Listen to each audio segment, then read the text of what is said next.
Hi friends, welcome to வேனிஸ் kitchen. நாம் இன்னைக்கு என்ன பார்க்க போறோன்னா பிடி கொழுக்கட்டை எப்படி பண்ணலான்னு இந்த வீடியோவில் நம்ம பார்க்கலாம்.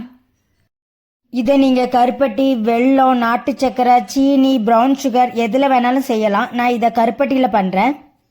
அதுக்கு ஃபஸ்ட்டு நம்ம கருப்பட்டியை காய்ச்சி எடுத்துக்கலாம். கருப்பட்டி காய்க்கிறதுக்கு தேவையான ஒரு பாத்திரத்தை அடுப்பில் வச்சுட்டு ஒரு கப் அளவுக்கு கருப்பட்டி சேர்த்துக்கிறேன். அப்புறமா ஒரு கிளாஸ் அளவுக்கு தண்ணி சேர்த்து அது கட்டி இல்லாத அளவு நல்லா காய்ச்சி எடுத்துக்கலாம். அப்புறமா இது கூட ஒரு 3 ஏலக்காவை கல்லில் தட்டி வச்சிருக்கேன். அதையும் சேர்த்து நல்லா மிக்ஸ் பண்ணிக்கலாம். இந்த மாதிரி கட்டி எதுவும் இல்லாத அளவு நல்லா காய்ச்சி எடுத்துக்கோங்க. அப்புறமா இன்னொரு பாத்திரத்தை அடுப்பில் வச்சுட்டு ஒரு 2 ஸ்பூன் அளவுக்கு கருப்பு எள்ளு, அப்புறமா ஒரு 2 ஸ்பூன் அளவுக்கு வெள்ளை எள்ளு சேர்த்து நல்லா வறுத்துக்கலாம்.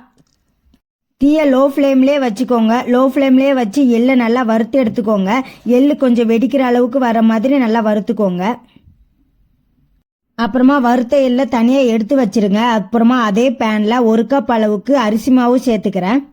தீயை லோ ஃப்ளேமில் வச்சுட்டு ஒரு நிமிஷம் நல்லா வறுத்துக்கோங்க. அதோட பச்சை வாசனை போகிறதுக்காக கலர் சேஞ்ச் ஆகாத மாதிரி நல்லா வறுத்துக்கோங்க. வறுத்த மாவை தனியாக எடுத்து வச்சுக்கோங்க. அப்புறமா அதே பேனை நான் அடுப்பில் வச்சுட்டு நம்ம காய்ச்சி வச்சிருக்கிற அந்த கருப்பட்டியை நான் ஃபில்ட்ரு பண்ணி எடுத்துக்கிறேன். தீயை லோ ஃப்ளேம்லேயே வச்சுக்கலாம். அப்புறமா கொஞ்சம் தேங்காவை நான் துருவி வச்சுருக்கேன், அதை நம்ம இப்போ சேர்த்துக்கலாம். அப்புறமா நம்ம வறுத்து வச்சிருக்கிற அந்த எள்ளை சேர்த்துக்கிறேன்.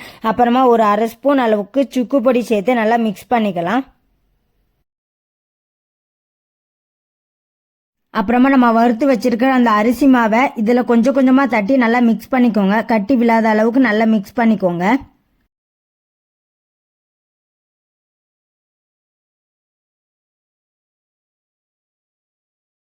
உங்களுக்கு கொஞ்சம் கட்டியாக இருந்துச்சுன்னா கொஞ்சம் சுடு தண்ணி சேர்த்து நல்லா மிக்ஸ் பண்ணிக்கோங்க.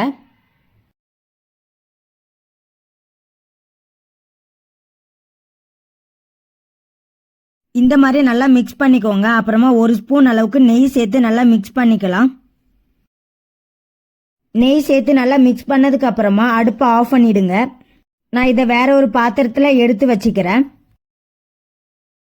பாருங்க, மாவு நல்லா சாஃப்டா இருக்கு. அதோட சூடு குறையட்டும். நம்ம தொடர அளவுக்கு சூடு வந்ததுக்கு அப்புறமா நம்ம கொழுக்கட்டை பிடிச்சிக்கலாம். மாவோட சூடு குறைஞ்சதுக்கு அப்புறமா கையில லைட்டா எண்ணெய் தடவிக்கோங்க. அப்புறமா மாவுல கொஞ்சம் எடுத்து அதை உருண்டை பிடிச்சு நம்ம பெருவிரல் தவிர்த்து மற்ற 4 விரலும் அதுல பதிகிற மாதிரி நல்லா பிடிச்சு எடுத்துக்கோங்க.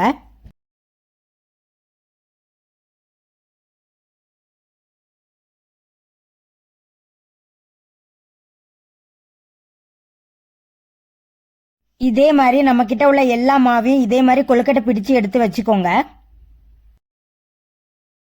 நான் இதை இட்லி பாத்திரத்தில் தான் வேக வைக்க போகிறேன். இட்லி பாத்திரத்தில் கொஞ்சம் தண்ணி ஊற்றி அதை அடுப்பில் வச்சுக்கலாம். தண்ணி நல்லா கொதிக்கட்டும். இட்லி ஊற்றுற பாத்திரத்தில் நான் லைட்டாக எண்ணெய் தடவிக்கிறேன். நீங்கள் துணியை வச்சு வேக வைக்கிறதா இருந்தால் அப்படி கூட வேக வச்சு எடுத்துக்கலாம்.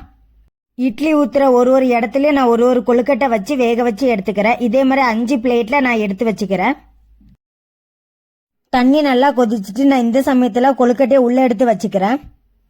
கொழுக்கட்டையை உள்ளே வச்சுட்டு க்ளோஸ் பண்ணி வச்சிருங்க. மீடியம் ஃப்ளேமில் 10 to 12 நிமிஷம் அப்படியே விட்டுருங்க. கொழுக்கட்டை நல்லா வேகட்டும். 12 நிமிஷம் ஆகிட்டு பாருங்க, கொழுக்கட்டை நல்லா வெந்துட்டு இதை இன்னொரு பிளேட்டில் எடுத்து வச்சுக்கலாம். இதே மாதிரி உங்ககிட்ட பேலன்ஸ் கொழுக்கட்டை இதே மாதிரி உள்ளே வச்சு வேக வச்சு எடுத்துக்கோங்க. இதே மாதிரி நீங்களும் உங்கள் வீட்டில் ட்ரை பண்ணி பாருங்க. உடம்புக்கு அவ்வளோ ஹெல்த்திங்க. உங்களுக்கு இந்த வீடியோ பிடிச்சிருந்தா லைக் பண்ணுங்க, கமெண்ட் பண்ணுங்க. வேனிஸ் கிச்சன் சேனலை சப்ஸ்கிரைப் பண்ணிக்கோங்க. பாய் ஃப்ரெண்ட்ஸ், நெக்ஸ்ட் வீடியோவில் பார்க்கலாம். வெந்துட்டான்னு செக் பண்ணி பார்க்கறதுக்கு ஒரு குச்சை வச்சு குத்தி பாருங்க. ஒட்டாமல் வந்துச்சுன்னா வெந்துட்டுன்னு அர்த்தம்.